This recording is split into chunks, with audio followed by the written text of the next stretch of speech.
Astone, we've known each other for a while, but this video that you made, I have to make a video response because I completely and utterly disagree with everything you had just said in this video. The basis of the video was, where is Hulk Hogan's respect? That we are all assuming that Hulk Hogan is going to do bad things for TNA and all that. Other than maybe ratings, what is Hulk Hogan going to do beneficial to this company as far as a quality-based product? Albeit, TNA needs to worry more about the buy rates, their money handling, and how they're going to profit as a company and prosper so that they can be competition to WWE one day. But at the same time, Hogan is not going to really do anything for product quality enhancement. If anything, Hogan, assumingly, has the power to screw things up in quality. I mean, you go off and you say something like, we're just assuming that he's going to bury everybody that he hasn't done in years. Here's the thing, Astone. I don't know if you remember this, but how exactly did his feud with Randy Orton, how did that feud help Randy Orton in any way for Randy Orton to not go over?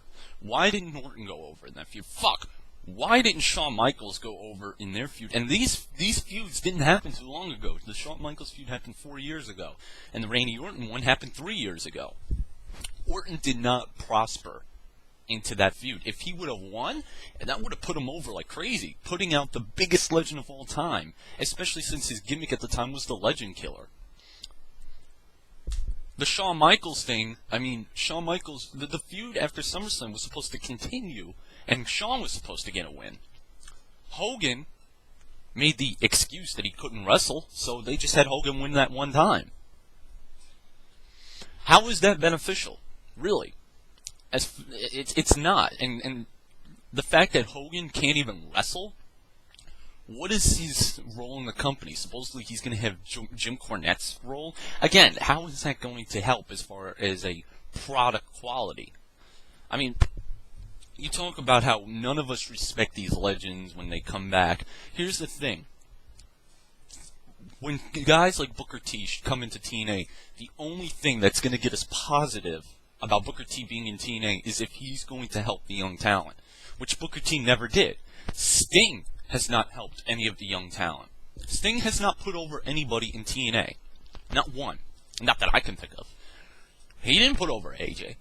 He didn't put over AJ. He never put over Joe. He didn't put over anybody, pretty much. So that's the reason why many of us are like angry at the fact that legends are still coming in and out of WWE and TNA, is because they don't help anything. They're just there. I mean, you went off about the whole match with Jericho, Steamboat, Snuka, and Piper. We all were right except for the Steamboat part. Anytime Piper and Snuka was in there, it was a sloppy mess. Anytime Steamboat was in there, we were all surprised. Okay, yes, Steamboat can still go to this day. But the fact of the matter is, Steamboat, for the short time that he was there, was beneficial because he helped Jericho's character. That's one in a blue moon. Anytime they bring back an old veteran, they don't really do much with them. As far as nowadays, bringing in Hulk Hogan may help the ratings and may help the buy rates or something, but as far as a product quality, it's not going to help it at all. I've pretty much lost hope long ago, but the Hogan thing, yes, was a final nail in the coffin. Because if you remember correctly, Hogan had power in WCW.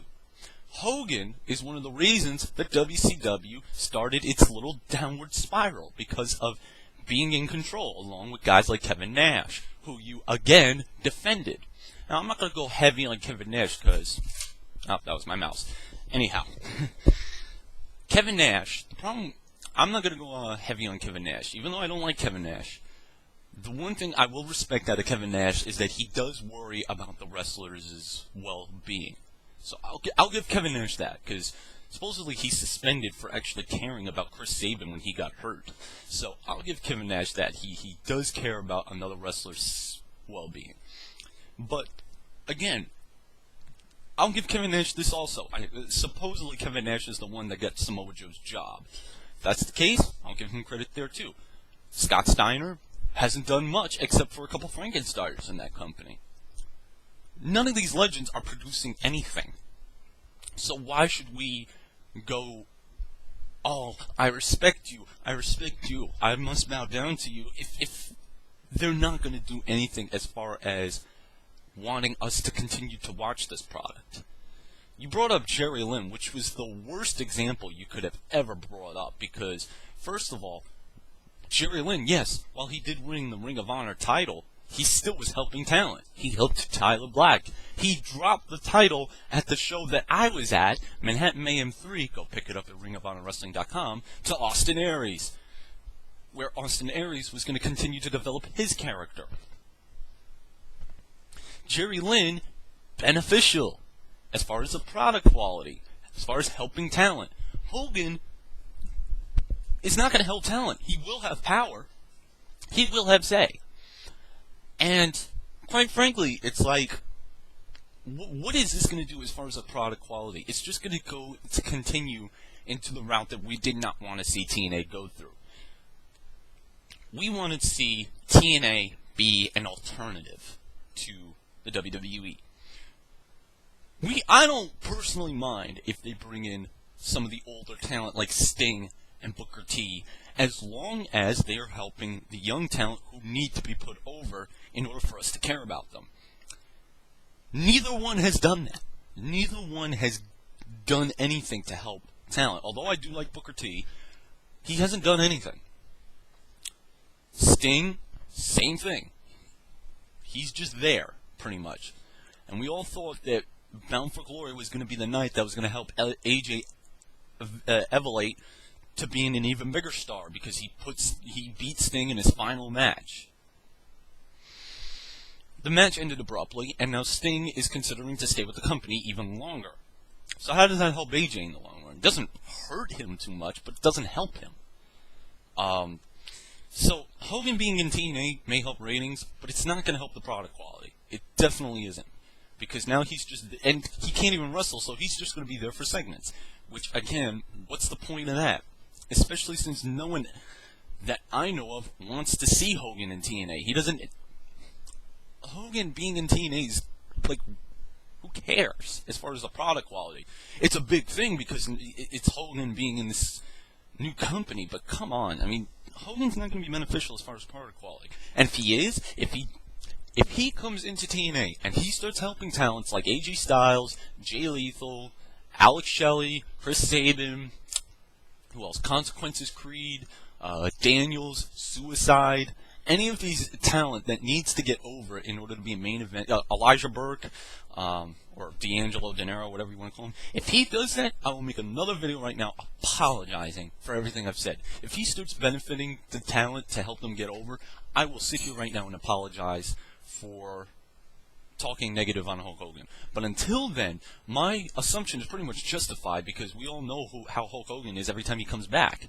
Anytime he comes back to do a small run, he doesn't help anybody. If anything, he hurts the talent. It's pretty much evident that Hulk Hogan's not going to help anybody in TNA but himself. Or the company as far as financially. I'll give him that, but he ain't going to help this company. He's turning this company, or this company is turning into a sports entertainment thing, something that we don't want to see in TNA. We thought TNA was going to be the alternative. But now they've completely gone away from being the alternative and just being WCW light, especially with Hulk Hogan. Hulk Hogan being signed is just, what was the point? Are they that desperate for publicity that they're going to sign Hulk Hogan, who is not going to do much as far as wrestling? He's just going to do segments. It's not that we don't respect these guys, it's that why should we care? Why should we bother watching this product anymore? Especially since it's no longer going to be the alternative. I'm sorry, man, but this video I had to completely disagree with because I think you completely misinterpreted why most of us don't want to see Hulk Hogan in TNA. Hell, I don't want to see Hulk Hogan in any wrestling product. Personally, I'm not a fan of Hulk Hogan. Never have been, never will be. I'm always an Austin mark. I will always sit here and say, I'm an Austin mark, as you can see right there. But until that point in time, I will never be a Hulk Hogan fan, and to me, I'm never going to have hope unless Hogan does help at least a couple of the talents that need to be put over. Maybe he can help put over Matt Morgan. I'm starting to get interested into him, so whatever. That's it. That's all I got to say. Later.